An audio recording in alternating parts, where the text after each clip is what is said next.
नमस्कार दोस्तों, तो चलिए जानते हैं झारखंड की 25 फटाफट बड़ी खबरों को, वो भी अगले सिर्फ 5 मिनट में। लेकिन खबरों के सिलसिले को शुरू करने से पहले अगर आप झारखंड की हर छोटी बड़ी अपडेट से जुड़े रहना चाहते हैं तो इस वीडियो को एक लाइक जरूर कर दें और चैनल को सब्सक्राइब करना न भूलें। तो चलिए, झारखंड में धान खरीद के मामले में कोडरमा जिला नंबर 1 पर है। जिले ने अपने लक्ष्य का 50% पूरा कर लिया है और किसानों को समय पर पैसा भी मिल रहा है। हालांकि मिलों द्वारा धान नहीं उठाने से पैक्स गोदाम भर गए हैं, जिससे फिलहाल खरीदारी में थोड़ी दिक्कत आ रही है। जिला आपूर्ति पदाधिकारी ने किसानों से धैर्य रखने की अपील की है, क्योंकि धान की खरीद 31 मार्च तक चलती रहेगी।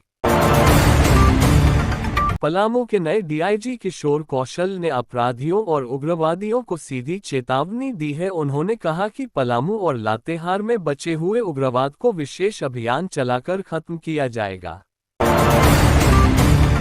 मधुपुर में दलित परिवार की पिटाई के बाद भाजपा बेहद आक्रामक है। पीड़ित परिवार से मिलने गए 11 भाजपा नेताओं पर केस दर्ज होने से गुस्सा बढ़ गया है। अब 24 जनवरी को प्रदेश अध्यक्ष आदित्य साहू मधुपुर जाएंगे। वहीं सांसद निशिकांत दुबे ने कड़ा रुख अपनाते हुए कहा कि मधुपुर को बांग्लादेश नहीं बनने देंगे और 31 जनवरी से मंदिर का रुका काम फिर शुरू होगा। भाजपा ने सरकार की इस कार्रवाई को गंदी राजनीति करार दिया है।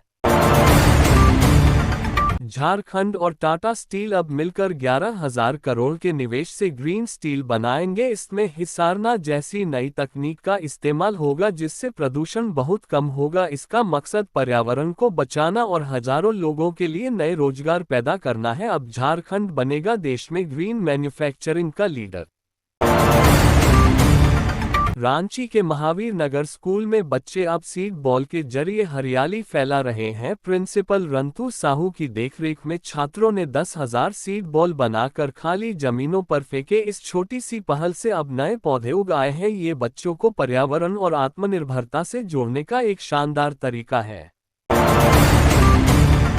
धनबाद के असरफी अस्पताल में एक दिल दहला देने वाली घटना सामने आई है। इलाज का खर्च न उठा पाने के कारण एक परिवार अपनी बीमार नवजात बच्ची को अस्पताल में ही छोड़कर चला गया। बच्ची फिलहाल वेंटिलेटर पर है। अस्पताल ने पुलिस और चाइल्ड कमेटी को जानकारी दे दी है और बच्ची को बचाने की हर संभव कोशिश की जा रही है। झारखंड बोर्ड के मैट्रिक परीक्षार्थियों के लिए बड़ी खबर है। साल 2026 की 10वीं बोर्ड परीक्षा के एडमिट कार्ड जारी कर दिए गए हैं। छात्र अपने स्कूल जाकर इसे ले सकते हैं। ध्यान रहे, एडमिट कार्ड पर अपने फोटो और नाम की जांच जरूर कर ले। आप सभी को परीक्षा के लिए ढेरों शुभकामनाएं। नगरी की सरिता की गुमशुदगी अब हत्या का मामला बन गई है। पुलिस ने उसका शव स्वर्णरेखा नदी से बरामद किया है। आरोपी प्रेमी पीयूष ने कबूला कि सरिता उस पर शादी का दबाव बना रही थी, इसलिए उसने गला घोंटकर उसकी हत्या कर दी और लाश नदी में फेंक दी।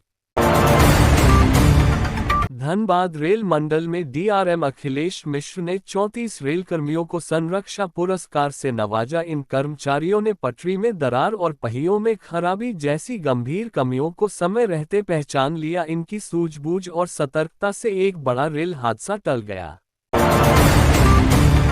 सहारा के उन निवेशकों के लिए अच्छी खबर है जिनका आवेदन स्वीकार हो चुका है। अगर आपके स्टेटस पर लाल घेरा दिख रहा है तो घबराएं नहीं, इसका मतलब है कि आपका पैसा भुगतान प्रक्रिया में है। बस कुछ दिन और इंतजार करें, जल्द ही राशि सीधे आपके बैंक खाते में भेज दिया जाएगा।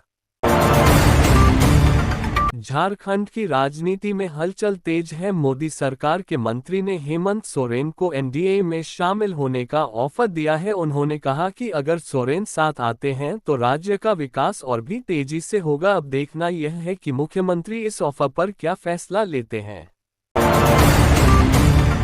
बोकारो स्टील प्लांट के अधिकारियों को अब उनके पसंदीदा बी टाइप आवास मिलेंगे। इसके लिए 27 से 29 जनवरी 2026 तक ऑनलाइन आवेदन किए जा सकते हैं। कुल 24 घरों का आवंटन सीनियरिटी के आधार पर फरवरी अंत तक होगा। अधिकारी अपनी पसंद के 10 घरों का विकल्प चुन सकते हैं।